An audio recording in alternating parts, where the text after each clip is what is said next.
Donald Trump کا 47ویں امریکی صدر کے طور پر حلف 20 جنوری 2025 کو کیپٹل روٹونڈا میں ہوا، جس میں ان کی سابقہ انتخابی شکست کے بعد تاریخی واپسی ہوئی۔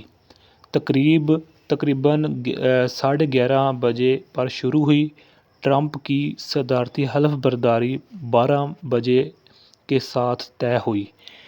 افتتاحی دن کی تقریبات میں یہ مندرجہ ذیل چیزیں شامل ہیں۔ افتتاحی دن کی تقریبات میں سینٹ جان ایپسکوپل چرچ میں صبح کی خدمت ایک یہ تھی۔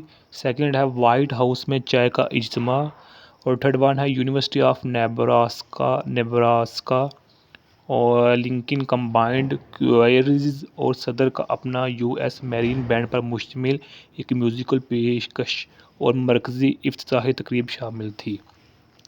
ٹرمپ کے افتتاحی خطاب نے بطور صدر ان کی دوسری مدت کے لیے ان کے وژن کا خاکہ پیش کیا، اور اس تقریب میں اہم حکام، غیر ملکی معززین اور مدعو مہمانوں نے شرکت کی۔ اس سال کے افتتاح کا تھیم "ہماری پائیدار جمہوریت، ایک آئینی وعدہ"، یہ ٹائٹل ہے۔ یعنی کہ ٹائٹل کیا ہے؟ "ہماری پائیدار جمہوریت، ایک آئینی وعدہ"، یہ ٹائٹل تھا، جس میں جمہوری اصولوں اور قانون کی حکمرانی کے لیے ملک کے عزم کو اجاگر کیا گیا تھا۔